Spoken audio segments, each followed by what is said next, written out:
Hey guys, tonight we're going to talk about something deeply important, something no knight ever mentioned in a poem, no monk ever praised in a hymn, and no medieval romance ever dared to describe.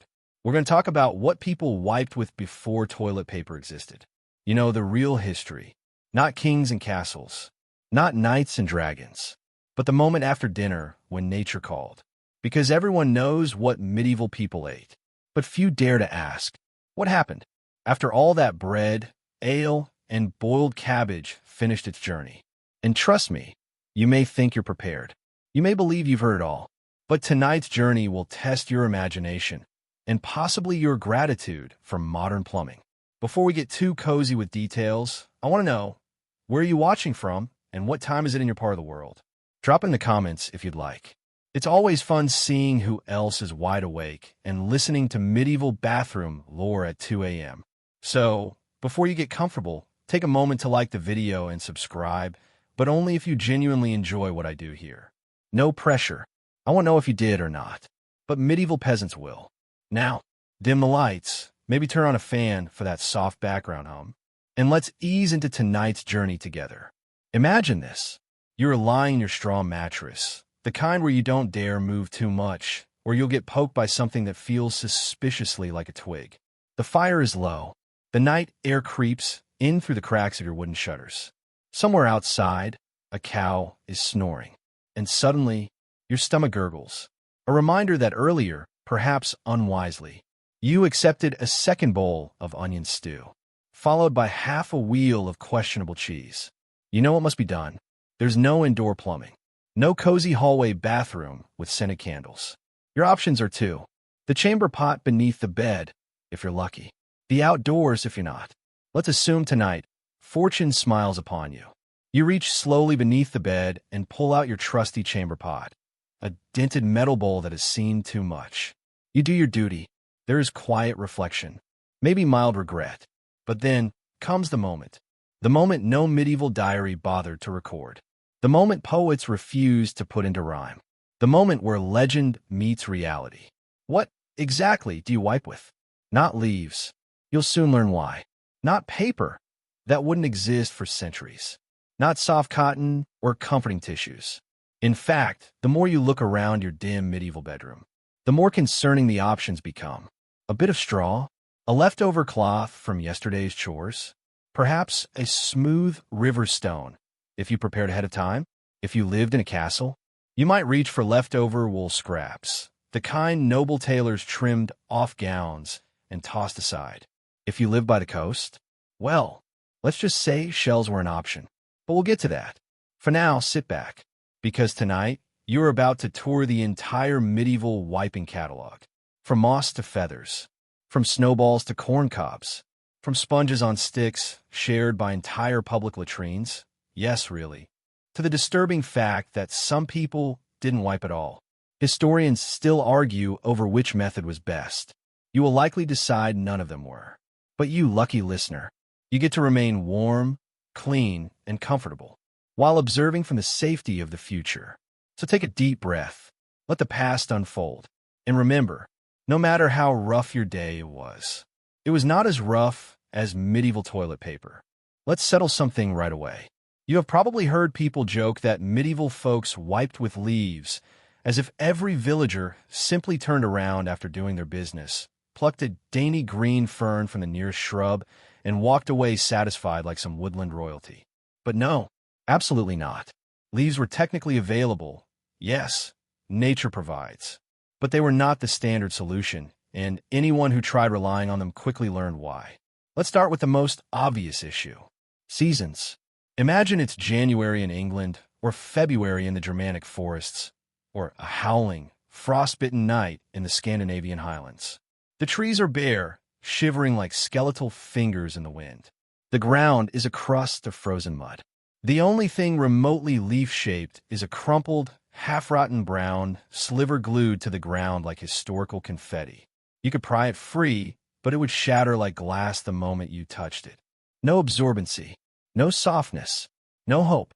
Even in the lush green months, wiping with random leaves wasn't exactly a gentle woodland spa experience. You didn't have botany flashcards.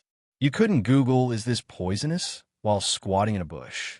Pick the wrong leaf, and congratulations, you've just invented historical hemorrhoids. Let's run through a few leaf-based hazards a medieval wiper might accidentally encounter. Stinging nettles, self-explanatory. And unpleasant. Poison ivy, the original tactical regret. Holly or thistle, nature's barbed wire. Oak leaves, better than nothing, but crumbly like wiping with dried tortilla chips. Ivy, slick but surprisingly useless. More like decorative confetti than a hygiene tool. And let's not forget insects. Leaves were home to earwigs, beetles, ants, and small arachnids who, frankly, did not sign up for this. You reached for a leaf and accidentally grabbed a 3-bedroom insect condominium. They were not moving out politely.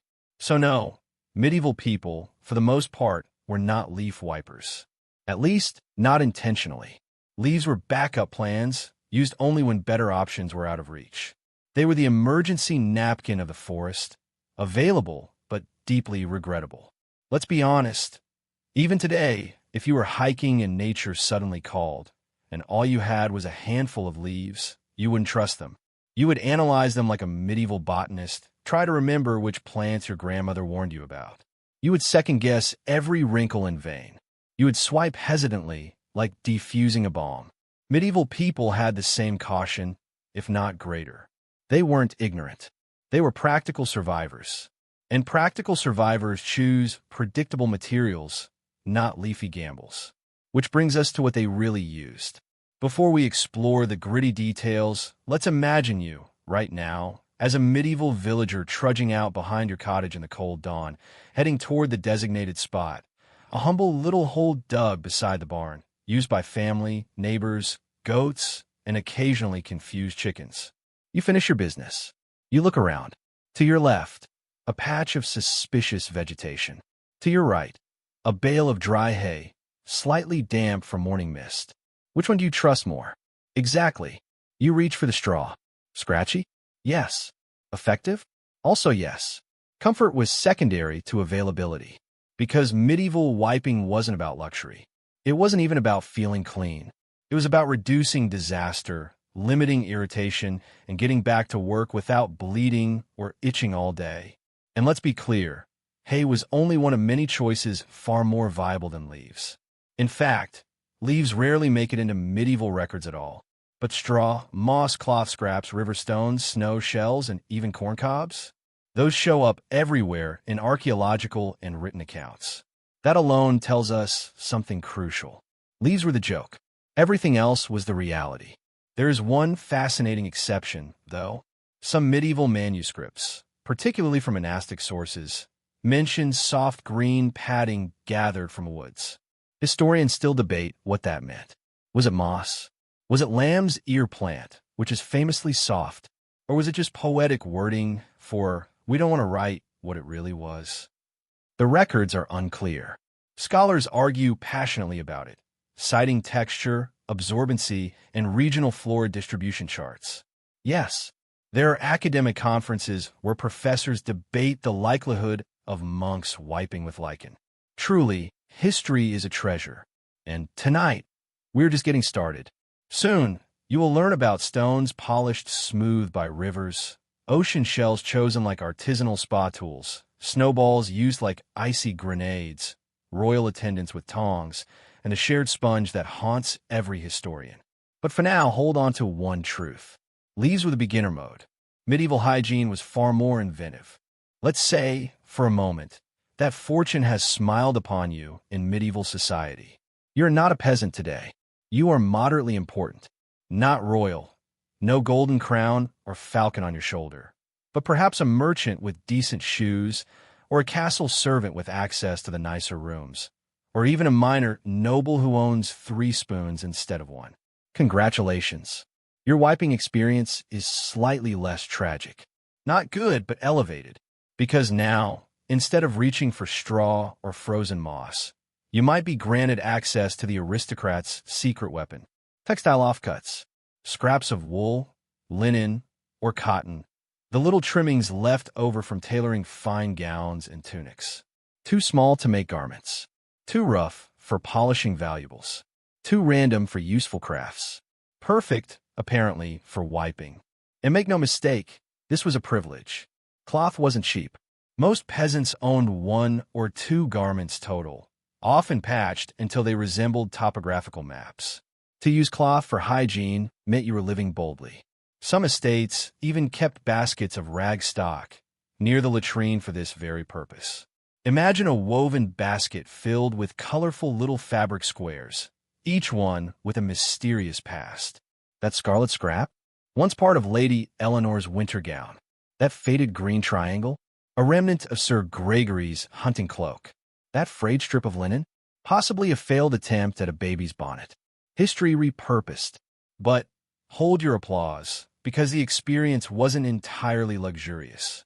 Medieval wool was not modern wool. There was no soft merino, no delicate cashmere. This was itchy, dense, sometimes even oily from leftover lanolin. It was functional, not gentle. And linen? Better, but still abrasive, especially when washed infrequently, stiffened by lye soap, or left to dry in the sun until it felt like tree bark. Which raises another question. Were these scraps disposable? Now we enter another historical debate. Because yes, some households burned the rags after single use. But many didn't. Cloth was valuable. Firewood was valuable. Ashes from burnt cloth didn't heat a pot. So instead of discarding them, the rags were washed. Yes, someone, a designated someone, had to collect, rinse, and launder what historians gently refer to as foul cloths. Imagine being the laundry worker assigned to sort piles of unidentified fabric, inspecting stains, testing for freshness, hoping desperately that this was wine and not the alternative. Laundry workers, it turns out, were unsung heroes, but we'll dedicate an entire section to them later. Now let's zoom out and consider the psychology of wiping with former luxury.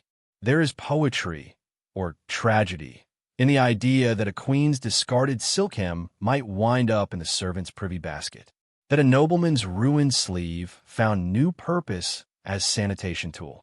History has a way of equalizing people. Tonight's lesson? All garments eventually meet destiny. Some become heirlooms. Some become dust cloths. Some become toilet paper. Still, one must admit, compared to corn cobs, shells, or bare hands, yes, we'll get to that, wiping with cloth trimmings was practically aristocratic. There are even medieval estate records referring to softening supplies being purchased seasonally, believed by some scholars to be euphemisms for wipe-worthy textiles. Which leads us to perhaps the most fascinating and uncomfortable thought of all. If rags were the good option, what on earth did everyone else use? Because while the wealthy enjoyed their recycled fashion wipes, the majority of medieval folk weren't so fortunate. They turned instead to nature's sparser offerings, hay, straw, moss, and gathered plant matter so rough it could exfoliate a dragon. And you, dear listener, are about to experience their world. But first, take a moment to appreciate your current place in history. You are listening to a calm bedtime story, wrapped perhaps in soft blankets, maybe sipping herbal tea, knowing that at any moment you could visit a clean restroom with fragrant soap and quilted paper designed to comfort your soul. Meanwhile, your medieval counterpart, even the wealthiest one, was rubbing their behind with yesterday's tailoring leftovers. We sleep well for many reasons. Perspective is one of them. Let us descend now, not into the chambers of lords and ladies with their luxurious piles of recycled fashion rags, but into the world of common folk, where comfort was theoretical and necessity ruled supreme. You are no longer a minor noble or castle scribe. You are a peasant farmer, living in a small timber house with a thatched roof, packed with family, livestock, and one goose who refuses to leave. Your wiping options? Decided entirely by proximity. And nothing was closer or cheaper than hay or straw. Straw, technically, is the dried stalk of cereal crops, wheat, barley, rye, left over after the edible part was harvested. Hay, usually intended for animal feed, was a mix of dried grasses and herbs. To the medieval mind, both were simply dry stuff that could be grabbed by the handful. And thus, Europe's most widespread wiping solution was born. You wake before dawn, step outside to do your business behind the shed, and reach for a fistful of straw. Is it soft? No. Is it flexible? Barely. Is it stingy? Frequently. Does it contain little poking fragments of husk that cling in the most alarming way? Absolutely. But it was always there, bundled by the house, stuffed in the barn, tucked by the fire for kindling. Farmers walked around with bits of it stuck in their hair, socks, and probably soles. Of course, there was a bit of strategy to using straw properly. Some people twisted small bundles into makeshift brushes, hoping to reduce scratching. Others dampened it first, possibly for comfort, or possibly because everything in medieval life was always at least a little damp. There are even regional records suggesting that some villages stored a dedicated wiping bale, a stack of straw placed beside the communal latrine. Which raises the unfortunate question, were people grabbing from the same pile after others had already grabbed? Historians are divided. One medieval hygiene scholar insists that shared piles were layered, clean straw on one side, used straw tossed onto another, like some kind of agrarian filing system.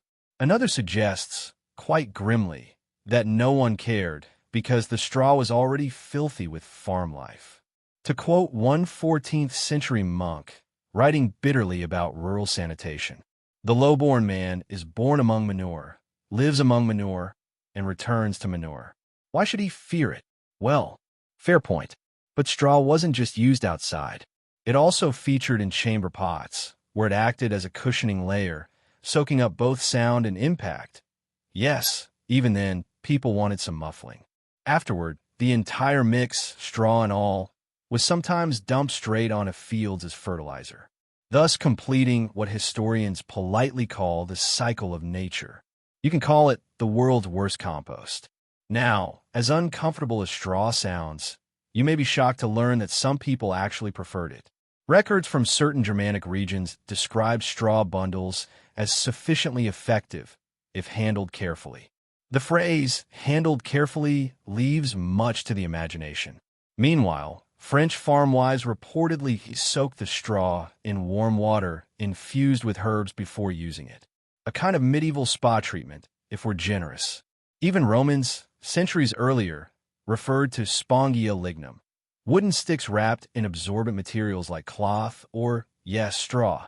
These were essentially prototype toilet brushes, though, without proper plumbing, they probably caused more problems than they solved. Scholars still debate whether straw was ever considered hygienic by medieval standards, or if it was just the least bad option. One paper argues that in an environment of constant exposure to dirt and dung, straw maintained relative parity, a fancy way of saying everything was already filthy. Still, not all straw was created equal. In wetter regions, where straw molded quickly, people resorted to bundles of dry bracken or reeds, plant material even coarser than straw. In mountain villages, where crops were scarce, people used pine needles, which sounds festive until you remember pine needles are sharp. Imagine explaining that injury to a medieval physician. But let's not stray too far into despair, because in summer, straw wiping may have been moderately tolerable. It was in winter that tragedy struck. Frozen straw was rigid, brittle, unyielding, like wiping with a bundle of icicles. And so farmers resorted to warming their straw bundles near the hearth first, or, if desperate, sitting on them briefly to thaw them manually. Yes, really. Pause, dear listener. Take a slow breath. Notice the softness beneath you. Perhaps you're lying in a bed with pillows. Perhaps you're under fleece blankets. Perhaps your bathroom is mere steps away, glowing like a temple of serenity, filled with scented soap, gentle lighting, and paper rolls that feel like clouds. Now, imagine trading all of that for seasonal straw. You're living in a golden age. Sleep easier tonight knowing you have never had to fear splinters in places splinters should never be.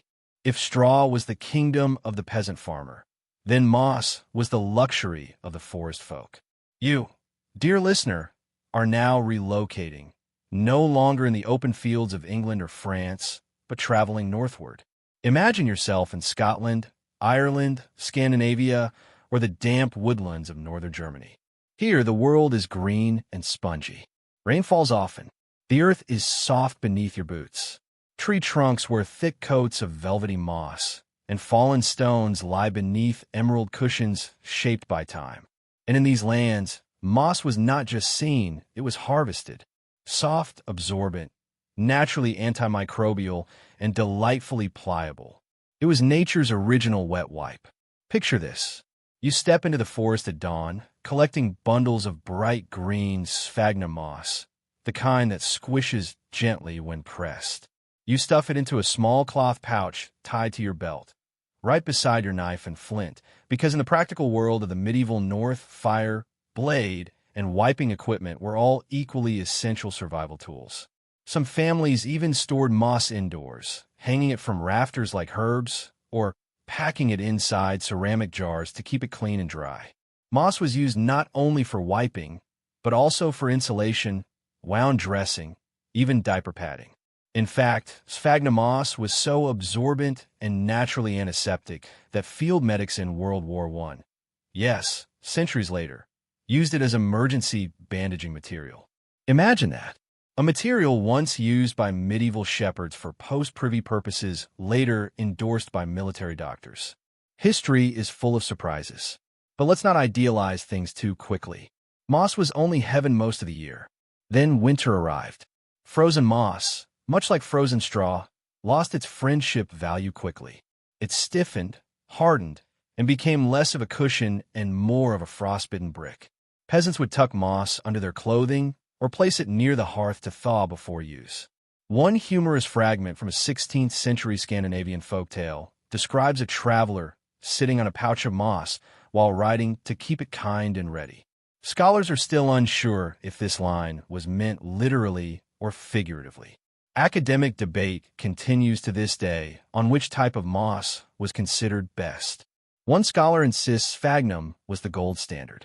Another counters that reindeer moss, which is technically a lichen, was far superior in texture. A third, growing increasingly frustrated, declared that the discussion of moss hierarchy has gone too far. It had not. We must know these things. Still, moss wiping wasn't universal. It required access to moist woodlands and the time to gather and dry it, which most peasants didn't always have. So while forest dwellers became moss aficionados, coastal people used shells, river folk used smooth stones, and farmers kept scratching away with straw bundles. You might say medieval hygiene was deeply geographic. Tonight's lesson.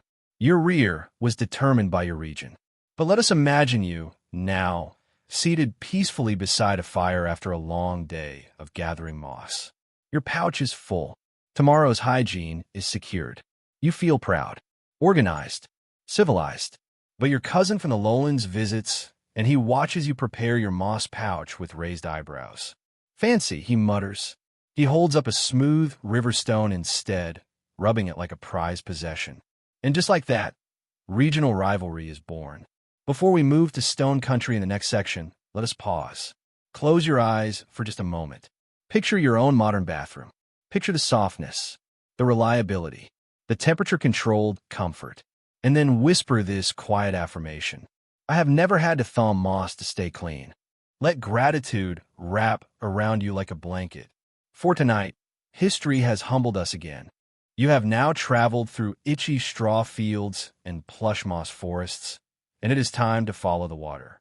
Because while inland peasants scraped and foraged, those who lived near rivers, lakes, or streams developed one of the most surprisingly elegant solutions to medieval hygiene. Smooth stones, polished naturally by the current, worn over centuries, shaped by patient water. These small flat pebbles were cool, sturdy, washable, and, dare I say it, almost luxurious. If straw was sandpaper and moss was velvet, then stone was porcelain. Picture this. You are standing barefoot in a shallow creek at sunrise. The water is cold, but the air is still. You reach down through the ripples, fingers brushing through hundreds of tiny, rounded stones, each one unique in shape, but equally smooth to the touch. You search not by size, but by feel. The perfect stone must be large enough to hold comfortably, flat enough to fit beneath the fold of your fingers, smooth enough not to betray you in a moment of trust. A bad stone was too rough. A good stone was kept, carried home, stored in a small clay bowl by the latrine, or wrapped in cloth like a cherished tool. Some families had personal stones, like toothbrushes today. Others used communal bowls, which is less comforting to imagine. The Romans, centuries before the medieval period, had a similar method. They used pessoi, small ceramic or stone discs, sometimes even engraved with the names of enemies or disliked politicians. Yes, they invented revenge wiping. Historians debate whether medieval Europeans inherited this particular practice. No direct documentation survives, but pottery fragments found in some latrine sites suggest that stone wiping was a long-standing tradition. But unlike the Romans, medieval folk rarely recorded personal hygiene habits in writing, likely because, well, they were busy not dying of plagues. Still, archaeological digs don't lie. Now, how were stones used? Scholars theorize one of two methods: the scrape and rinse, a simple glide, followed by a swish in nearby water. Efficient, pragmatic, chilling in winter. The warmth method, stones stored near the hearth to avoid shocking the system. Possibly overkill, possibly genius. One rather poetic 14th century Icelandic folk verse refers to the river's gift, the pebble of quiet dignity. Whether this was literal or metaphorical is unknown, but I choose to believe someone, somewhere, stood proudly with their designated hygiene stone, feeling the quiet superiority of natural engineering. Still, stone wiping had drawbacks. In winter, collecting stones meant breaking ice or reaching into freezing streams. Some improvised with stored summer stones, tucked into cloth bags and placed near the fire before use. In dry seasons, stones could grow dusty, losing their clean sheen. In these cases, women reportedly rubbed them with animal fat or oil to restore smoothness, creating what historians jokingly call the first moisturizing wipes. And, inevitably, stones could be dropped at the worst possible moment, leading to a situation medieval chroniclers describe only as lamentable. Experts today still debate which method, stone, moss, or straw, was truly superior. One academic paper titled Natural Ablution Practices in Pre-Industrial Europe concludes, stone, while durable and washable, lacks flexibility. Moss, while soft, lacks consistency. Straw, while abundant, lacks mercy, which is another way of saying every method was both ingenious and awful. But you are lucky. You get to observe all of this from a warm bed, probably wrapped in fabrics softer than the softest medieval moss. Your modern toilet paper is cloud-layered technology, engineered with science and dignity. So take a breath. Let the river stones clink softly in your imagination. And whisper once more, I will never again take softness for granted. Because next, we dive into the sponge on a stick. And oh, you are not ready. We have reached one of the most infamous legends of ancient and medieval hygiene, a method so notorious that historians argue about it with both fascination and horror. The communal sponge on a stick. Yes, shared, not passed down through generations, passed down the latrine bench. This method is first well documented in ancient Rome, where public toilets, called latrini, featured long marble benches with evenly spaced holes, designed for dozens of users to sit side by side. No walls, no privacy, just open-air togetherness. Imagine sitting down to do your business while making eye contact with a stranger across from you. Now imagine a single tool, the tersorium, as the Romans called it, a sponge affixed to the end of a wooden stick, left in a bucket of vinegar or saltwater brine between users. The process was simple. Use it, rinse it, return it, pray. Now, historians have long debated whether medieval Europe inherited this method. Direct records are scarce, as few monks or scribes saw fit to document wiping protocol, group edition. But archaeological remnants found in certain monastic latrine sites in England, France, and Germany include wooden sticks darkened by moisture exposure, fragments of natural sea sponge, buckets positioned beneath bench holes. Coincidence? Some scholars think not. One researcher cautiously wrote, "The evidence suggests shared ablution instruments. Whether sponge-based is unconfirmed, but likely," which is academic language for, "They probably did it, but I refuse to visualize it further." But here's the twist. This method was considered modern at the time. Efficient, even sanitary. To medieval logic, reusable tools meant less litter. Vinegar water counted as disinfection. If monks could share prayer books, why not sponges? There is even a surviving text from a 13th century Italian monastery that scolds a novice for hogging the cleansing stick for too long. Yes, that is real. Some latrines reportedly had multiple sponges, hung along the wall like winter coats, each tied with differently colored ribbons to designate ownership or rotation order. Whether this made things more hygienic or simply more organized in their horror is unclear. Still, not everyone approved. A 14th century medical text from France warned sternly, "Shared cloths bring shared ailments," which was medieval for "you're going to catch something." But reforms were slow. Practicality outweighed paranoia, until the Black Death arrived. After plague began sweeping through communities, many monasteries and towns abandoned communal wiping tools entirely, shifting toward disposable plant matter like straw, moss, or cloth scraps instead. Perhaps it was the first time in history that someone said, "I'll bring my own." Let us pause together. Close your eyes. Imagine walking into a medieval public latrine. Torches flickering, stone walls echoing with a symphony of discomfort, wooden seats polished by generations of humanity. And there, glistening ominously in a bucket, the sponge of destiny. Now open your eyes and look lovingly at your private bathroom. Let gratitude wash over you like gentle disinfectant. Because as shocking as this method sounds, the worst is still to come. You have wiped with straw. You have wiped with moss. You have wiped with stones. You have, tragically, witnessed the communal sponge. But now, we travel north again, to lands of endless winter, where leafy plants are but a summer rumor, straw is buried beneath frost, and moss is locked in icy tombs. When everything else failed, when all fibers froze, and even desperation had limits, snow became the final frontier. Picture yourself in Norway or Finland, or the alpine regions of Switzerland, sometime in mid-January, long before central heating or fleece-lined garments. You step outside your timber home at dawn. The world is silent, buried under a blanket of snow, so clean it almost sparkles with arrogance. You squat by the designated snowbank. Let's be honest, probably the same one every villager has used all week, and you scoop a soft handful. It feels cold, then colder, then existentially cold, because unlike straw, which scratched, or moss, which cushioned, or stones, which were at least room temperature, snow freezes the soul. Medieval writers did not often document this practice plainly, but Nordic folklore is full of quiet hints. Old sayings like, "A clean man welcomes the storm," or "Better the bite of ice than the itch of days," sound poetic until you realize they were talking about wiping. Now, snow had benefits if one ignored the sensation of instant polar awakening.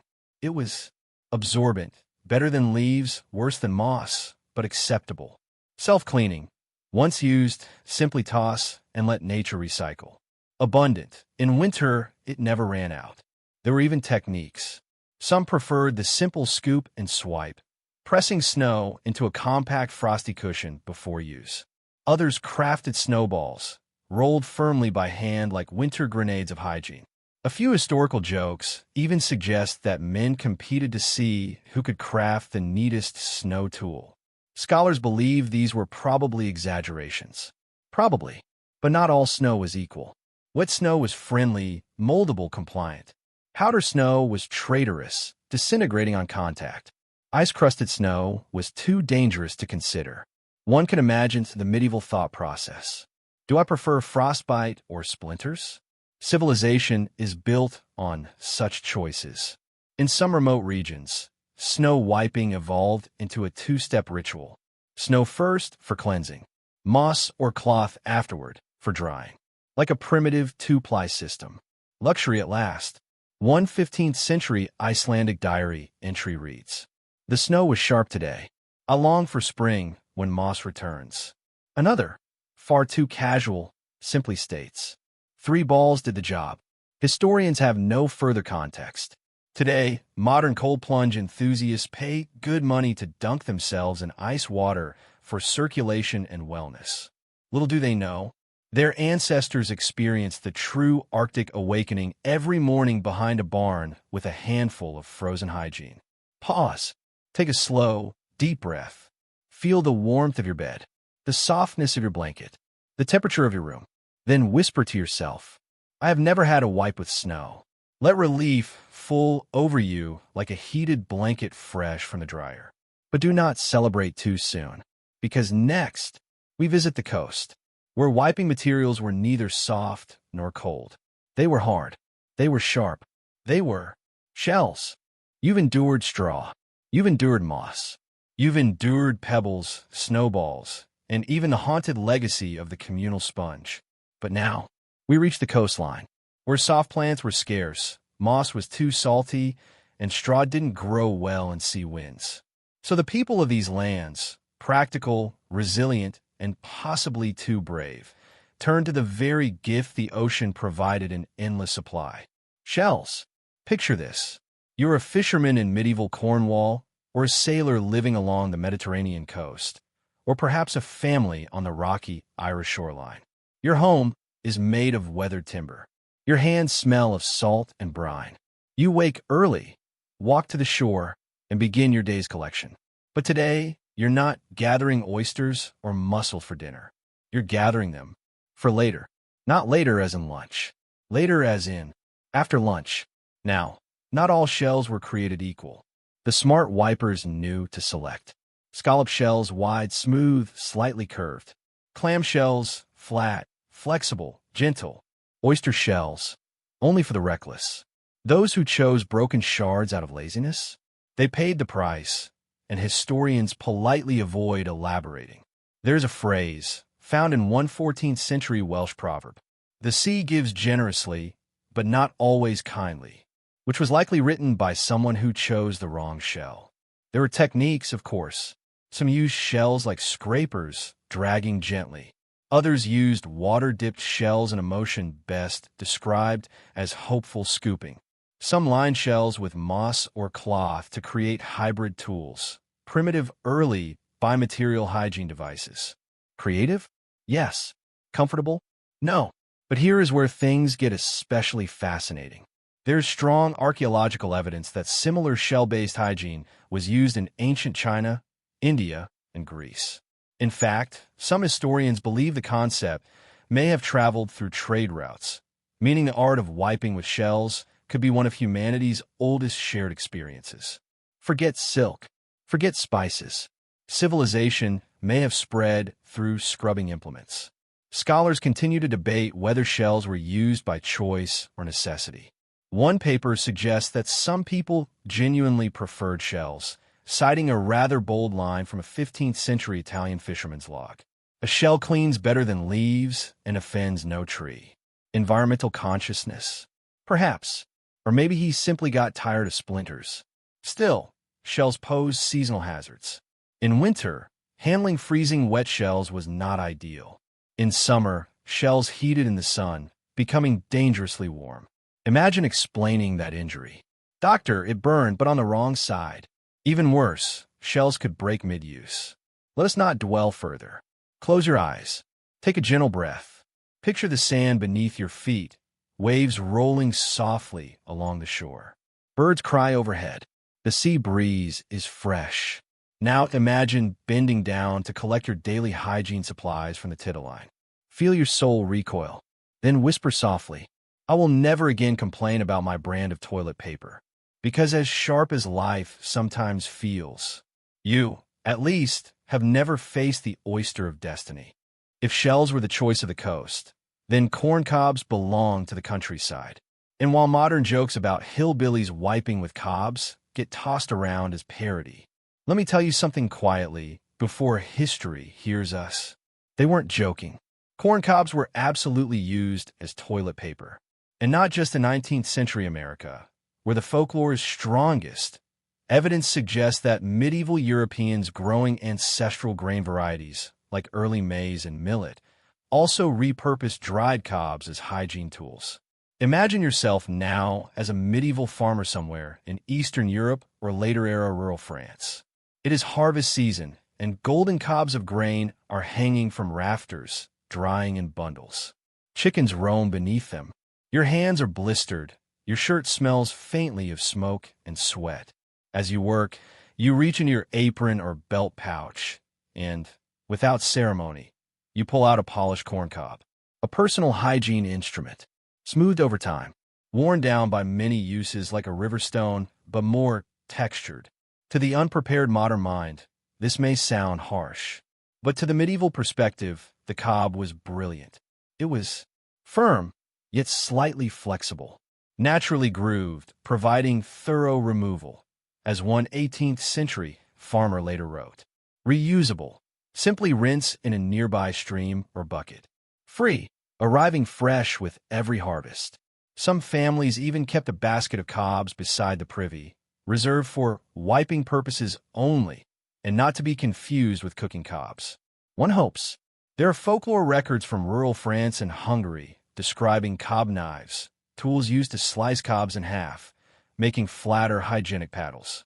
Meanwhile, in later American homestead diaries, women complain about their husbands stealing kitchen cobs for barn business. Apparently, not much changed across continents. Now, the command hierarchy of corn-based hygiene appears to have been: fresh cob, too moist, not ideal; dry cob, standard; polished cob, premium; snow-chilled cob, do not ask. One Appalachian proverb reportedly goes, a man is fined who keeps 3 cobs by the stove, one for now, one for friends, one for guests. Scholars debate whether this was meant literally or metaphorically. Still, the cob wasn't flawless. There were splinters. There were misjudged angles. There were moments of repentance. Too aggressive a swipe could result in what one medieval physician grimly called rear abrasions unfit for polite speech. Another scholar insisted cobs were absolutely boiled before use for safety, but evidence for this is minimal. It's more likely people accepted the risk, because to them, modern softness wasn't even a dream. Let us breathe together now. Close your eyes. Picture a basket of neatly organized cobs, sunlight streaming through the barn window, dust motes drifting in the air like lazy fairies. Then picture a modern shelf of soft quilted rolls, embossed with floral patterns, perfumed, perforated, gentle as clouds.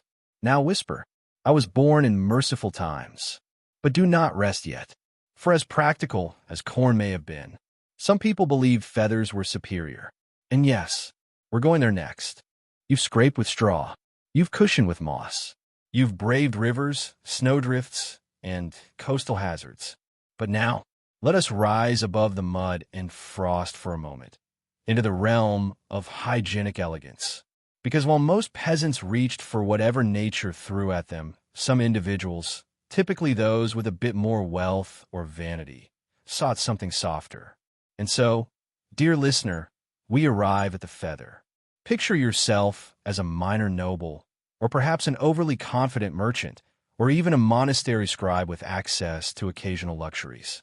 You wear slightly cleaner clothes than most. Your boots match. Your hair is sometimes combed. You do not reach for straw. You do not lower yourself to snow. No, you reach for a goose feather, or a swan feather, if you're feeling dramatic. Feathers were naturally soft, flexible, and surprisingly absorbent at the base where the fibers thickened. Freshly cleaned and dried, they acted like tiny quills of softness, delicate and pliable. Some people even bundled multiple feathers together, tying them with string to form a fluffy brush. There are mentions, scattered quietly in late medieval etiquette notes, that highborn ladies sometimes kept bouquets of plumes near their private chambers, used in place of cloths when cloths are dear. One overly proud French poet even wrote, "She parts with silk for gown, with gold for hair, but never would she part with plume most fair." Was he writing about romance? Or her wiping feather? We may never know. Of course, As with all things medieval, feather quality varied drastically. Goose feathers, abundant and affordable, with a working-class soft option, often plucked during cooking. Swan feathers, longer, silkier, were reserved for the wealthy or theatrical. Peacock feathers were theoretically possible, but most likely an urban legend, preserved only in satirical poetry mocking nobles for wiping in rainbow hues. Historians debate passionately whether peacock feathers were actually used, or if this was simply medieval equivalent of internet rumor. No consensus has been reached. Still, feathers had drawbacks. Too delicate, and they bent or snapped. Too oily, and they left residue. Too decorative, and people felt guilty using them. One 14th century text even warns, "Let not vanity enter the privy, for pride brings the rash." Translation: don't choose feathers that look prettier than they function. There was also the cleaning problem. Unlike shells or stones, feathers did not rinse well. They trapped moisture, held odor, and needed drying carefully near a fire, which introduced its own risks. One careless servant leaning too close to the hearth could transform a hygiene tool into a flaming plume of regret. Yet still, feathers persisted. Because to the medieval mind, softness was not common. Comfort was not assumed. And if one could borrow just a sliver of gentleness from nature, even at the cost of practicality, they would. Pause now and appreciate this moment. Think of your own modern comforts. Quilted softness, double-ply stability, aloe-infused care. You were born in an age where softness is engineered. Your ancestors chased softness with birds. Let that humble you. And so, dear sleeper, as you drift deeper into this tale, repeat softly, "I have never depended on geese for hygiene," and be grateful, for tomorrow we explore the engineers. Those who believed water, levers, and gravity could solve everything. The early inventors of proto-bidets. Not everyone in history accepted their fate as straw scratchers, moss gatherers, or cob wielders.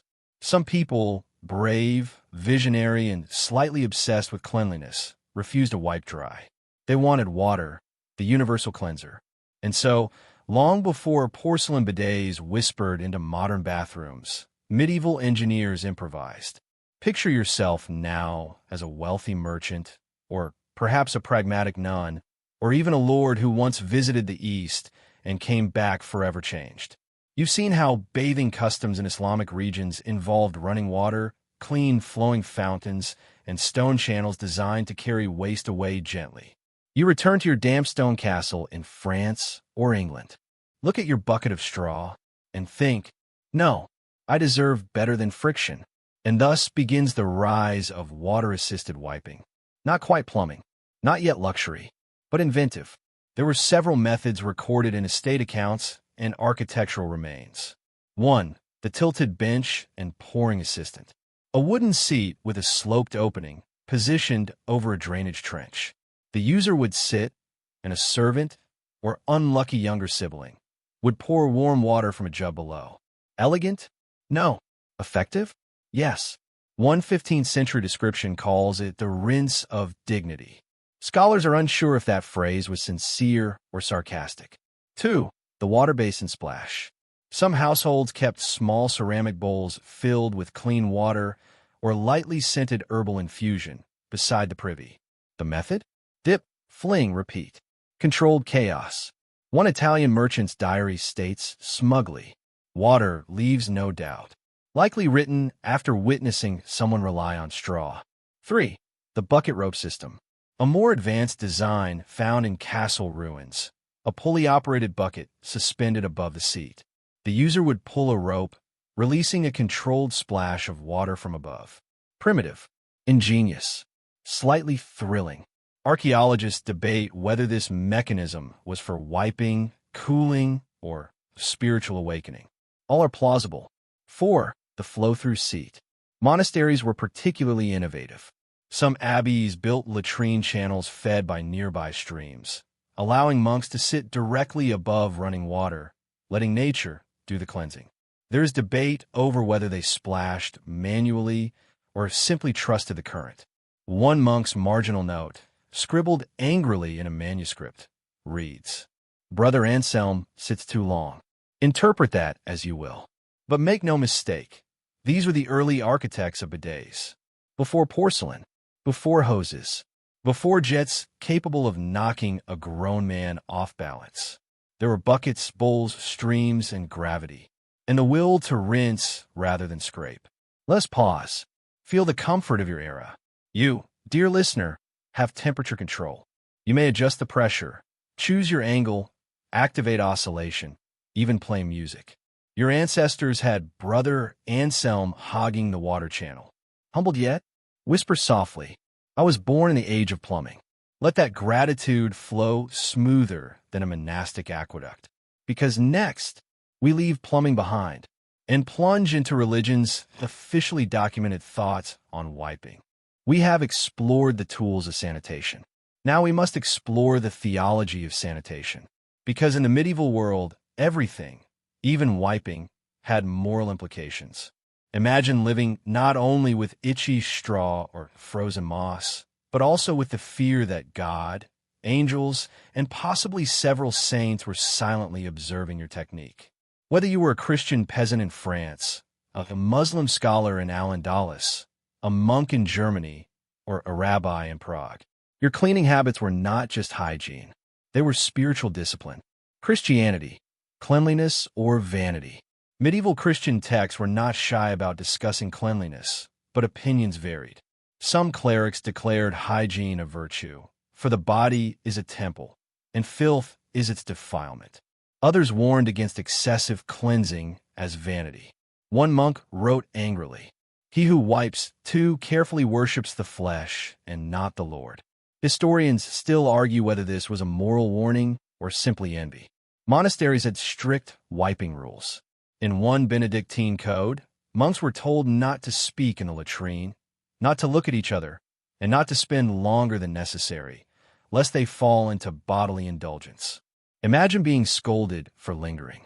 In fact, a surviving report from a 14th century abbey records that a monk named Brother Peter was disciplined for excessive scrubbing. What punishment he received is sadly undocumented. Islamic teachings, surprisingly modern. In contrast, Islamic hygiene laws, especially in medieval Spain and the Middle East, were highly detailed and practical. Scholars emphasize cleanliness as an essential part of prayer, including instructions for washing after using the toilet. Most guides suggested water as the preferred cleaning method, but allowed wiping with stone or clay if water was unavailable, though never with bones or food remains, as that was considered disrespectful to creation. Some medieval Islamic scholars even debated the ideal number of wipes, with one text recommending 3 passes minimum, 5 for certainty. Efficient, measured, almost scientific. Jewish law, clean but quiet. Medieval Jewish texts also addressed hygiene, but discreetly. There were instructions about washing hands after relieving oneself, and even blessings recited afterward to express gratitude that the body worked properly, which is oddly wholesome. However, some rabbis cautioned followers to avoid wiping with dangerous leaves, confirming once again that the leaf was history's most overrated tool. Eastern philosophies, balance and flow. Certain Hindu and Buddhist monastic codes from the medieval period also reference bathing and purification after bodily functions, often with small water pots called loda. The belief was that water restores spiritual balance, washing away impurities not just of body, but of mind. One 12th century commentary states, "To cleanse only the flesh and not the thought is half work, true wisdom, yet also mildly stressful if applied to wiping." Long story short, your rear had religious rules, and if that wasn't stressful enough, these rules often contradicted each other, even within the same community. Some say wipe gently for purity. Some say wipe minimally for humility. Some say wash thoroughly or your prayer is invalid. Some say overwiping is sinful pride. Truly, holiness was in the angle of the wrist. Tonight, as you rest, think about how lucky you are. No priest will inspect your technique. No monk will time your stay. No judge will question your wipe count. You may cleanse in privacy, peace, and plush softness. So whisper this blessing. My hygiene is between me and my plumbing. Because next, we leave religion and enter the awkward etiquette of royalty. And let me warn you, fine fabrics do not guarantee fine wiping. You may think that royalty had it easy, that kings and queens, wrapped in silks and surrounded by servants, enjoyed a life free from discomfort. But when it came to personal hygiene, especially the matter of wiping, even the highest of nobles faced humiliation in unexpected ways. Because the richer you were, the less privacy you had. In many royal courts, using the privy was not a solitary affair. Kings in France and England were often attended by a designated servant known as the groom of the stool. His official duty was to assist the monarch with all matters of personal relief, both logistical and physical. He controlled access to wiping materials, sometimes even keeping records of the king's digestive health, as if it were state intelligence. Some kings reportedly chatted during the act, discussing matters of politics while seated. To them, vulnerability was simply part of leadership. But to the poor servants standing nearby, holding cloth, sponge, or warm water, it must have been a career filled with internal screaming. Queens and noble ladies did not escape scrutiny either. Their private chambers were rarely private. Ladies-in-waiting attended even their most personal moments. One 15th-century duchess is recorded as saying that a woman of status must never handle her own garments during cleansing, for fear of appearing uncultured. Even wiping was delegated. But what did royalty actually use? They did not stoop to straw or snow. They preferred linen cloths, washed and reused. Some courts imported soft materials like cotton from faraway lands, treating it like treasure. Others used perfumed sponges dipped in rosewater. There are whispers that one French queen requested goose breast down sewn into little pads for special occasions. Whether this was true or exaggerated by gossip, we may never know. Still, despite all the finery, the experience was far from glamorous. Chamber pots overflowed. Ventilation was poor. Perfumes battled odors in wars they could not win. Even golden seats could not hide the truth of nature. The greatest irony of royal hygiene was that the more luxury one possessed, the more people were involved in maintaining it. A peasant may wipe with straw in solitude, but a king could not lift a cloth without an audience. Power did not grant privacy. It removed it entirely. There are records of royal etiquette manuals dictating how one should cough before entering a privy to signal the attendant. Others instruct that one should never speak ill of the materials provided, even if they cause discomfort. To complain about rough cloth was to question the dignity of the court itself. Some rulers, tired of constant observation, developed discreet methods. One German prince reportedly trained his hounds to guard the doorway, so that no servant could approach without permission.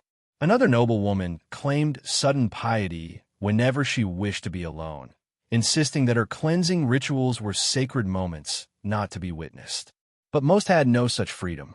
They accepted their fate and continued ruling from the seat of vulnerability. Tonight, as you lay in your private room with no one watching over you, appreciate the quiet dignity of solitude. No servant waits outside your door. No attendant holds your supplies. No record is kept of your routine. You have something greater than gold. You have privacy. And next, you will see that some medieval people had even less than that. For there were those who did not wipe at all. Medieval medicine was a curious blend of herbal wisdom, ancient philosophy, religious influence, and confident guesswork. Physicians of the time prescribed remedies based less on proven effectiveness and more on humoral theory, astrology, or simply tradition. And yes, even wiping had medical opinions attached to it. Some doctors believed that the material used for post-relief cleansing could affect a person's temperament. According to certain medical texts of the 14th and 15th centuries, scratching too harshly could overheat the body's humors, especially choleric ones, leading to irritability or even sinful thoughts. One physician wrote that excessive rubbing caused the mind to blaze with impatience. Another warned that wiping from the wrong direction reversed the flow of life force. There were treatises advising which materials were safest for long-term health. Straw was acceptable, but risky if the stalks were sharp. Moss was praised for its cooling effect, but warned against when damp, as moisture might welcome spirits of decay. Stones were respected for firmness, but criticized for chilling the lower spine, which, according to some, could slow intellect. Doctors also had strong opinions on posture. Some claimed that squatting too low compressed the soul and clouded judgment. Others insisted that one must lean slightly to the left to align with natural circulation. One particularly dramatic Italian physician suggested that wiping while standing would cause dizziness and fainting of the blood. Whether anyone tested these theories is unknown. There are also preventative measures. Some doctors prescribed salves made of pork fat, beeswax, and powdered herbs to coat the backside before relieving oneself, claiming that this reduced friction and encouraged spiritual calm. Others suggested carrying lavender or sage leaves in one's pouch to rub on the pulse points afterward, supposedly restoring dignity. More absurd still were the warnings. One medical scroll from Germany sternly cautioned against wiping with one's bare hand, not for reasons of hygiene, but because it might allow demons to enter through the fingertips. Another Iberian manuscript argued that wiping too quickly disturbed the angels assigned to guard modesty. Scholars today debate whether these writings were earnest advice or satirical commentary disguised as instruction. Some footnotes suggest that at least a few physicians used humor deliberately, entertaining nobles while delivering basic hygiene tips. Others argue that even the most improbable recommendations were taken seriously by those desperate to preserve health in a world without antibiotics. Despite all the warnings, peasants likely ignored most of these rules. A farmer in winter had no time to ponder the humoral qualities of moss versus straw. But among the wealthy, medical hygiene rituals became elaborate. Some nobles had personal physicians inspect their cleansing cloths. Others insisted on ointments before and after wiping, as if preparing for battle. A few eccentric scholars even wrote down daily reflections on their bodily functions, believing that careful observation could unlock divine secrets. It is strange to think that something so universal could be treated with such solemnity. Yet even now, modern life is filled with unspoken rules of hygiene, though we rarely acknowledge them. We choose brands, textures, patterns, even fragrances, convinced that certain choices reflect character. We move with practiced motions without ever questioning where we learned them. Perhaps medieval doctors were not so different. They simply added poetry and warning to what we now accept without thought. Tonight, as you rest in the quiet of your private room, with no physician standing by to lecture you on technique, give thanks for the freedom to clean yourself without consulting a chart of bodily winds or lunar positions. Your health is guided not by moss temperature or cob angle. It is guided by personal choice, and that is a luxury greater than any royal ointment. Tomorrow, we will meet those who possessed no remedies, no materials, and sometimes no inclination to wipe at all. We have explored countless materials, methods, and even philosophical arguments surrounding the act of wiping. But now we must acknowledge an uncomfortable truth. Some people simply did not wipe, not because they lacked intelligence, not because they delighted in filth, but because in many parts of the medieval world, wiping was not always considered essential. Survival demanded focus on greater dangers. A little discomfort was simply accepted as part of daily life. Imagine yourself as a laborer rising before dawn, already covered in dust and sweat before breakfast. You spend the day in mud, among animals, near open trenches and smoky fires. By nightfall, your clothing is stiff with grime. In such a life, wiping after relieving yourself may not seem urgent. Some peasants believed that the wind, motion, or natural sweat would handle matters eventually. Others assumed their already dirty garments would absorb what they must. A 14th century French account mentions rural shepherds who, when asked about wiping practices, allegedly laughed and said that rain takes care of most things. Another tale from Eastern Europe tells of hunters who claimed wiping slowed them down and made them vulnerable to predators. How true these accounts are is uncertain, but they reflect an attitude common among those living hard lives. Bodily comfort was less important than speed, labor, or safety. Even among city dwellers, wiping was not always guaranteed. In crowded medieval towns where people shared public latrines or simply relieved themselves in alleyways, facilities were rarely stocked with materials. Some turned to walls, corners, or dusty robes as unspoken solutions. It was not polite to mention, but everyone understood. Clothing, too, played a role. Medieval garments were layered, heavy, and rarely washed. Undergarments were sometimes made of coarse linen or wool, forming a buffer that absorbed more than one would prefer. Laundry days were infrequent. A soiled layer might simply stay soiled until the fabric decayed or was repurposed into rags later. There was no shame in it. It was simply life. Medical texts occasionally referenced such habits with disdain. One physician wrote that those who ignored wiping would suffer boils and melancholy of the spirit. Another warned that uncleanliness behind the body led to corruption of the soul. Yet these warnings seem to have changed little. People did what they could with what they had. There are even reports of certain ascetic religious figures who refused to wipe as a demonstration of humility or detachment from worldly concerns. Some hermits believed the body was temporary and should not be catered to with excessive care. Whether this was admirable or simply unpleasant for those nearby is a matter history leaves unanswered. It is important to remember that our modern view of hygiene is shaped by convenience. We have water on demand, soap in every room, and disposable paper at arm's reach. Medieval people had buckets, rivers, and hard labor. They prioritized differently. To wipe was a luxury. To not wipe was common. This may sound shocking to a modern ear, but perhaps it should also be humbling. Today we debate softness, patterns, and fragrance. They debated whether removing discomfort was worth the effort at all. Tonight, as you rest in a bed washed with scented detergent, wearing fresh clothes against clean sheets, reflect on the quiet triumph of your age. You have access not only to hygiene, but to expectation. You do not wonder whether you will wipe. You wonder only how comfortably. That certainty was once unimaginable. So breathe deeply and allow this knowledge to soften your thoughts. You are cleaner than kings, more comfortable than saints, and freer than most who lived before you.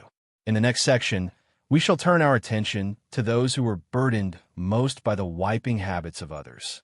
The washerwomen, the silent sufferers of stains, unspoken. You have now witnessed every kind of wiping method: straw, moss, stone, snow, shells, feathers, sponges, even a shameful lack of wiping entirely. But now we must honor those who endured the consequences more than anyone else. Not the kings, not the monks, not the peasants. The true sufferers were the laundry workers. If wiping was unpleasant, washing what came afterward was far worse. Imagine yourself now, not as a noble or a warrior, but as a washerwoman beside a riverbank at dawn. The sun is barely rising. Mist hangs over the water like breath. You stand with a basket filled not with clean cloths, but with garments stiffened by days of wear. Some are stained with sweat, some with soil, some with things you would rather not identify. You do not have gloves. You do not have soap that smells of lavender. You have lye, harsh and gritty, made from ash and water. It burns your skin slightly, but lifts grease and odor better than cold water alone. You scrub cloth against a washing stone, slapping and twisting it until the fabric surrenders its stories. There are no machines to help you, no brushes with plastic handles. You work with bare hands, knuckles turning raw in the current. And as you lift a wet tunic to rinse it, you wonder silently why the people who wore it could not have shown more care. Laundry workers were not merely cleaners. They were confessors of society's hidden habits. Every stain was a secret revealed. They knew who wiped properly, who was careless, who believed nature would handle matters on its own. Some joked among themselves that they knew more truths than priests. There are historical records of laundresses being praised for their strength and endurance. A few were even feared, for they could shame anyone by revealing the evidence they washed. One folk saying from medieval Germany warns, "Never anger the woman who washes your garments, for she knows what you are." Even monasteries had designated brothers or hired women who managed the washing. Some abbeys wrote strict instructions about soaking and drying cloth used for wiping. Yet even in religious institutions, complaints arose. One monk recorded a grievance against his brothers, claiming they treated cloth as though it were air, expecting it to be clean when they had shown it no mercy. In royal courts, the laundry servants were sworn to silence. They handled the linens of nobles, some embroidered with gold, others lined with silk. Yet even delicate fabric could not hide human nature. A court attendant once remarked in a letter that velvet may cover the body of a lord, but the truth lies in what I wash behind closed doors. Most laundresses were women, but not all. In some regions, men handled the heaviest washing for soldiers or estates. There are depictions of men trampling laundry in large vats with their feet, like winemakers pressing grapes, though the result was far less celebrated. Work was constant. In winter, water froze on their fingers. In summer, cloth dried stiff in the sun and had to be beaten back into softness. Some workers made jokes to ease the burden. Others sang while washing, turning misery into rhythm. Songs about dirt, stains, and the foolishness of men became part of village folklore. Yet despite all the hardship, they were rarely thanked. Their labor was invisible by design. Clean garments appeared as if by magic. No one praised the hands that restored them. Tonight, think of them for a moment. The unseen caretakers of dignity. The quiet guardians of cleanliness. They did not invent straw or moss or snowballs. They did not choose shells or feathers. But they pay for every choice made by others.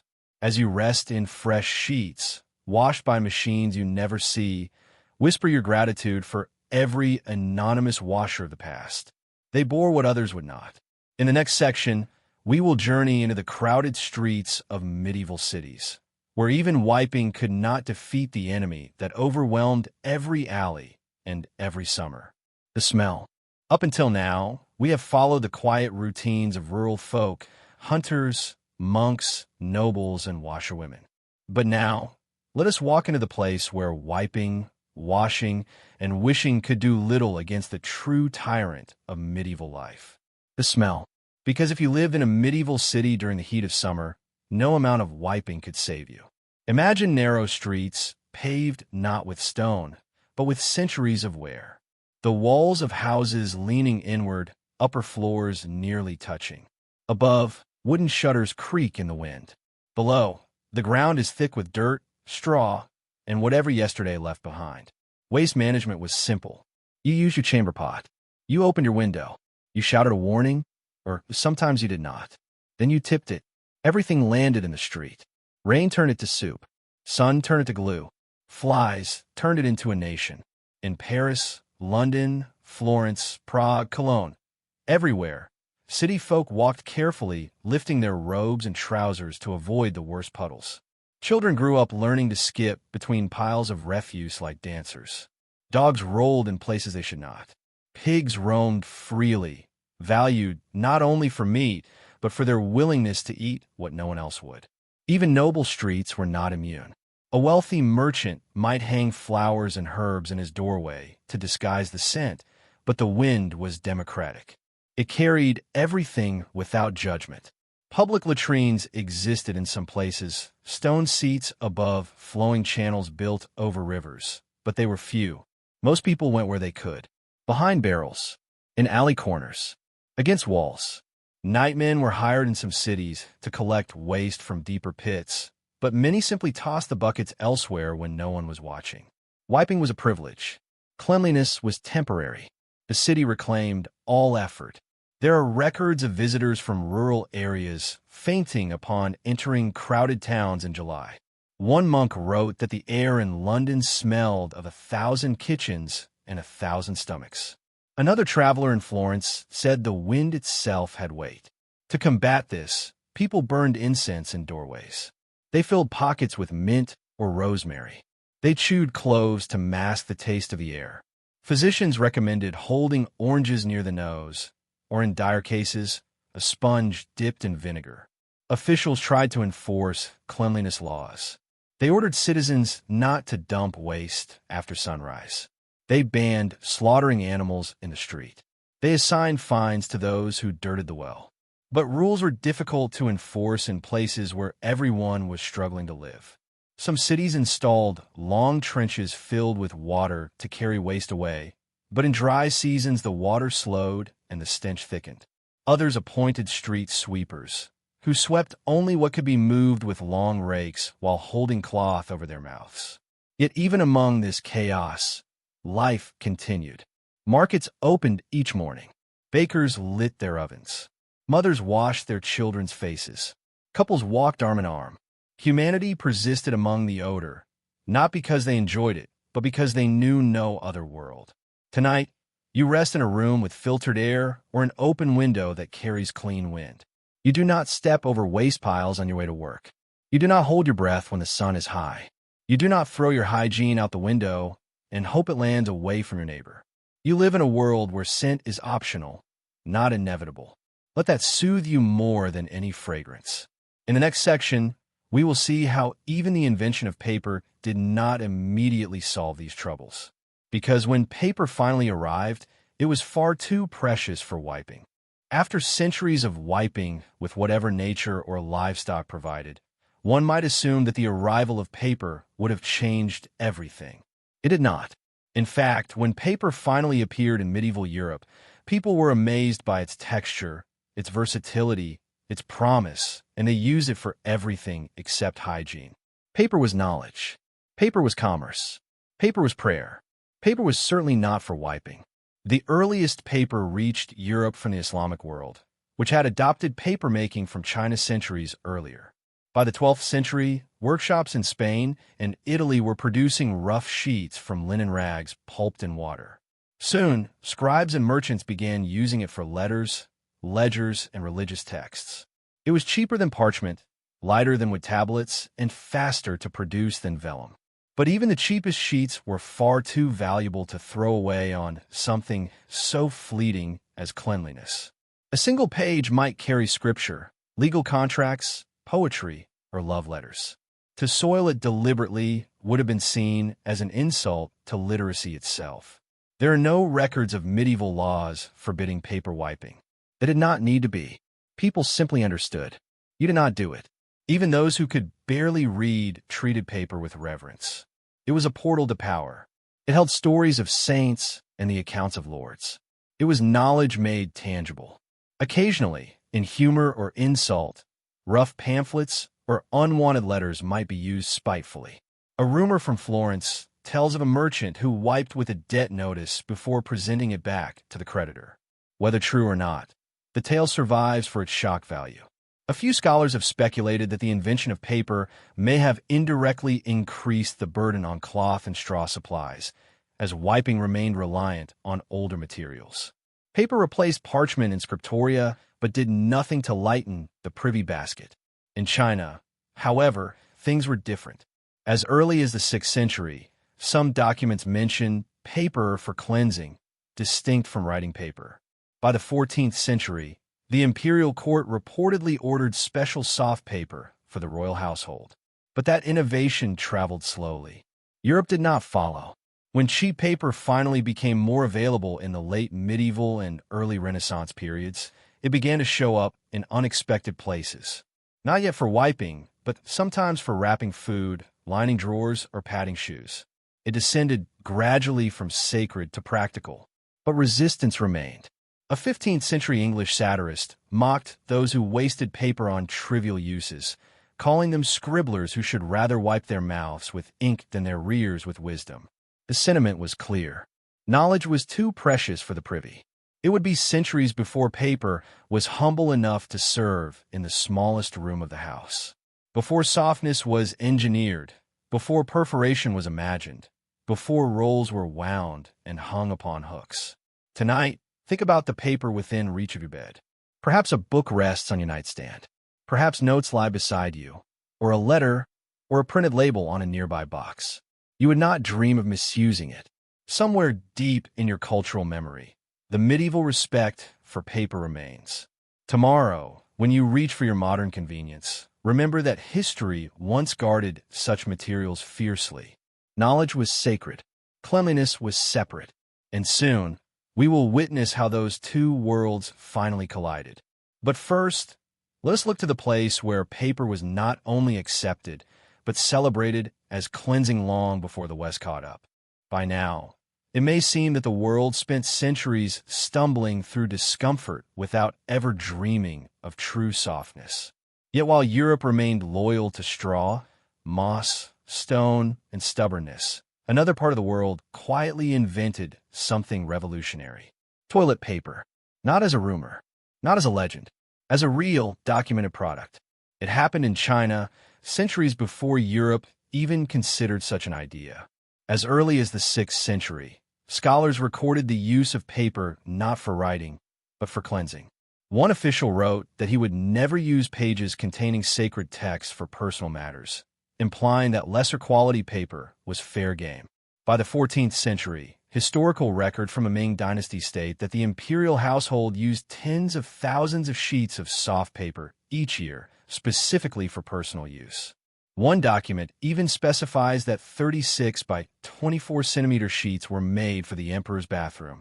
This was not scrap paper. It was crafted for comfort. The West would not catch up for over 500 years. Imagine that. While a European noble debated between moss and linen, an emperor in Nanjing might have been selecting between embossed or plain sheets. But before we romanticize too much, even early toilet paper was not universally soft. Some common folk used cheap rice paper or bamboo pulp sheets, which were stiff at first but softened when crumpled. Others used scrap paper from packaging or discarded writings. Still, compared to shells and snowballs, it was a technological miracle. Did news of this invention travel westward? Perhaps. Trade routes carried silk, spices, gunpowder, poetry, and philosophy. But not paper for wiping. There was no demand. Europeans had not yet imagined softness in that context. They wiped as their fathers did, assuming no better existed. Historians still debate why the idea did not spread sooner. Some argue that Europe simply lacked the infrastructure to produce cheap paper at scale. Others insist that cultural views of cleanliness were too different. In many Western households, wiping was still seen as a chore beneath mention. No one would invest energy in perfecting something considered unworthy of discussion. Meanwhile, in China, cleanliness was linked not only to physical health, but to balance and refinement. Water, cloth, and paper were used together. Some people washed before wiping. Others wiped before washing. The act was seen not as shameful, but simply as part of living well. In Japan and Korea, similar practices existed. Some households used small wooden spatulas called chugi, washed between uses. Others adopted paper gradually as it became affordable. In certain bathhouses, attendants offered bundles of soft wrapping paper for final drying after cleansing with water. The concept of finishing clean rather than merely surviving the experience was already present. Europe remained behind. When toilet paper finally entered Western markets in the 19th century, it was sold not as a necessity, but as a novelty. Some people refused to trust it. Newspapers continued to serve the public far longer than any printed roll. But tonight, as you lie in comfort and know that your bathroom holds softness beyond anything most of history could dream of, remember that such luxury is not ancient. It is recent, and it was not invented where many assume. Toilet paper did not begin in Victorian England, nor in American factories. It began in Chinese courts, centuries before a European king lifted a cloth. And soon, that knowledge would travel. Slowly, reluctantly, but inevitably. In the next section, we will watch as that softness spreads. Not by invention, but by imitation. Softness did not conquer the world overnight. It crept in quietly, hesitantly, meeting resistance at every turn. Even as paper wiping became common in parts of China, much of the world continued with older methods, clinging to tradition out of habit or necessity. Europe remained especially stubborn. Long after paper existed in monasteries and merchant houses, Most people refused to use it for personal hygiene, not because it was unavailable, but because it was considered wasteful. Paper belonged to books, to prayers, to contracts. It was for thoughts, not for bodily endings. In some places, people began using scrap parchment or leftover pages from worn-out manuscripts. One scribe reportedly tore apart a failed poem and declared it useful at last. Another monk lamented that old psalters were being desecrated behind the cloister walls. Whether these reports are truth or satire is unknown, but they hint at conflict between old reverence and new practicality. By the early modern period, some households began keeping boxes of scrap paper beside the privy. Old letters, merchant receipts, unwanted pamphlets, even failed drawings from apprentices became unofficial wiping stock. Housewives cut them into small squares with shears. Children were sent to crumple them to soften the edges. Still, many refused to acknowledge the transition openly. It was a private rebellion. In America, settlers used corn cobs and newspaper, often reading an article before using it. Almanacs were especially popular. One publication even came pre-drilled with a hole for hanging in outhouses. Literature had found its lowest calling. Meanwhile, in the East, softness was evolving further. Japanese papermakers created washi, a mulberry-based paper prize for its strength and flexibility. Some people began using it for cleansing after bathing. Korean households used oiled paper for waterproof padding and sometimes for wiping. Softness was spreading quietly, but with dignity. The Industrial Revolution changed everything. Mass production made paper cheap enough to discard. Mills that once made stationery began experimenting with coarser blends intended for cleaning. Catalogs appeared offering medicated paper or sanitary rolls, though many people remained skeptical. For decades, old habits persisted. Straw stayed in barns. Cloth stayed in baskets. Stone stayed by the river. Even when commercial toilet paper finally appeared in the 19th century, it was met with suspicion. Some thought it too fragile, others too smooth. Many complained it felt insincere. One critic wrote that wiping should be felt, not imagined. Another insisted that nothing cleans like nature. But softness prevailed. Slowly, year by year, the rough tools of the past were retired. Straw returned to roofs. Moss returned to forest floors. Stones remained in streams. Cob stayed with chickens. Softness became the expectation. And now, in your time, softness is not questioned. It is assumed. You expect it without thinking. You reach for it with eyes half closed. You do not weigh alternatives. You do not fear splinters. You do not test the temperature first. You do not gather your own supplies. The long journey from straw to softness has ended quietly in your bathroom. And as you lie here now, breathing deeply, let this awareness tuck itself into your thoughts. You are living in the peak of comfort. Others walked through frost and fields for what you receive in emotion. In the next section, we return to the place where it all began.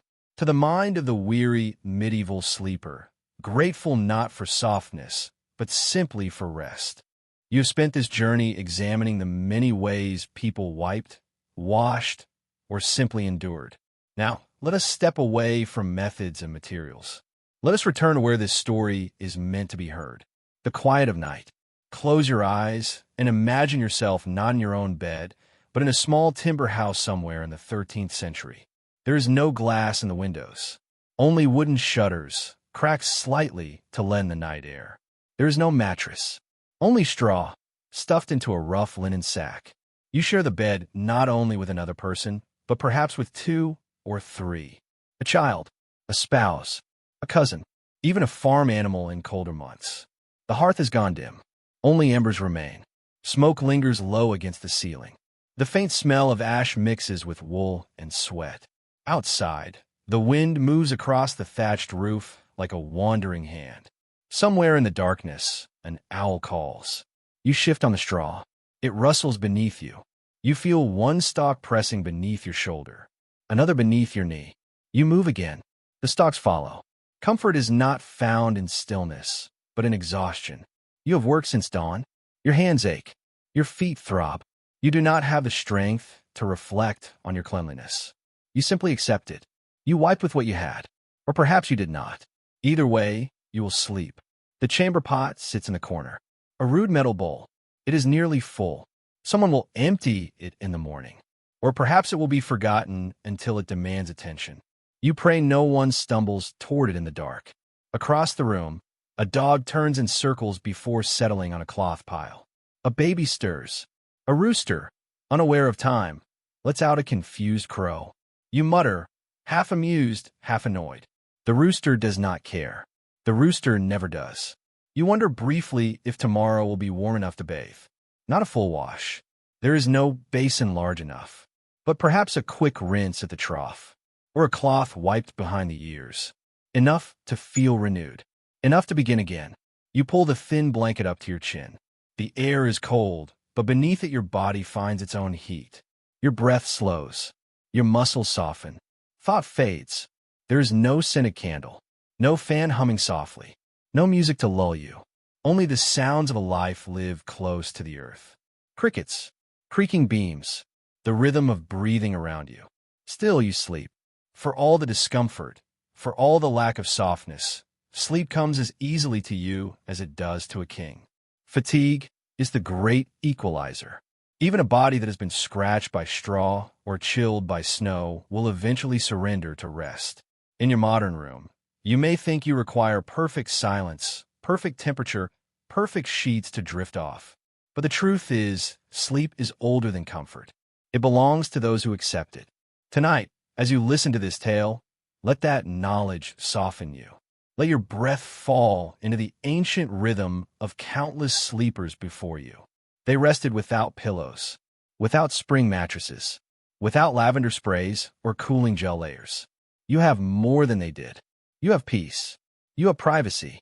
You have softness beyond their most generous imagination.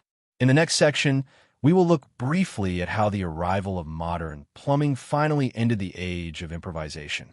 But for now, rest in this moment. You are tired, just as they were. Let the straw beneath you fade. Let the cold air drift past. Let the world dim.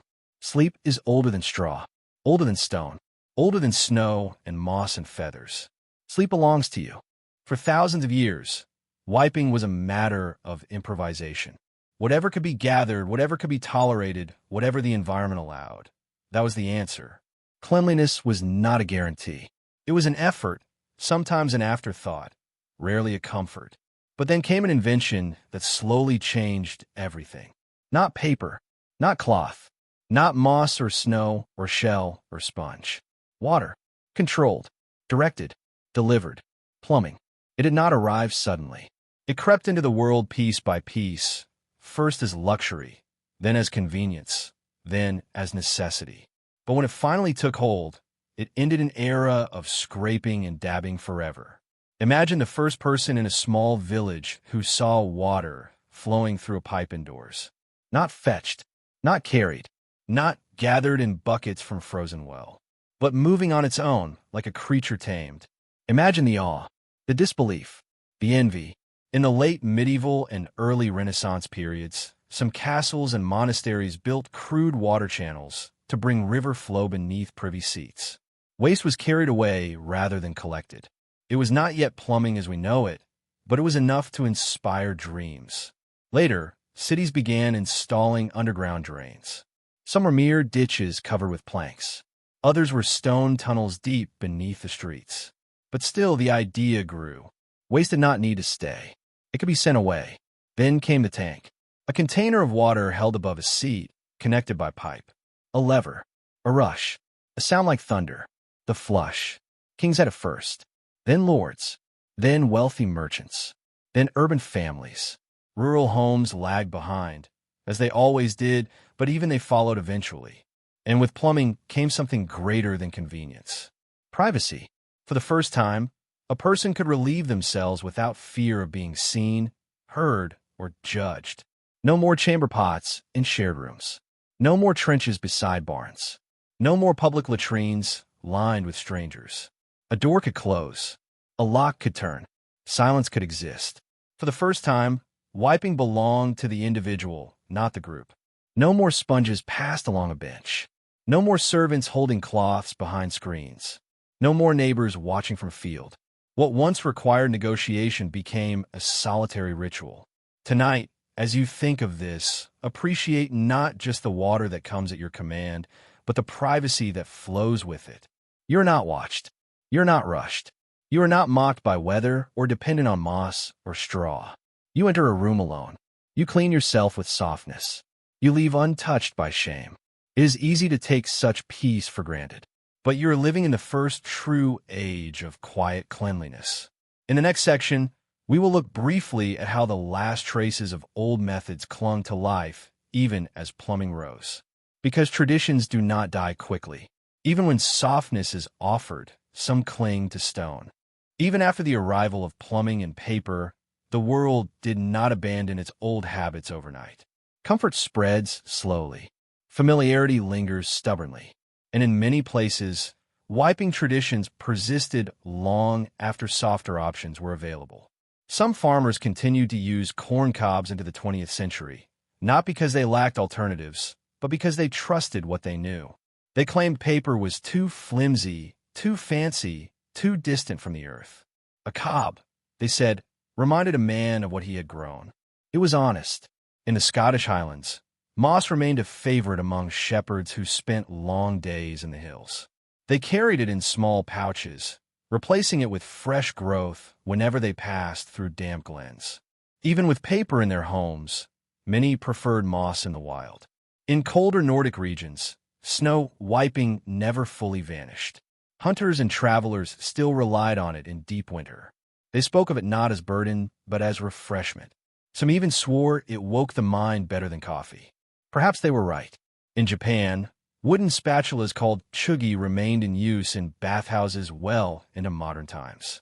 They were rinsed between uses and hung neatly on pegs. Paper was common, but wiping with wood was considered precise and efficient.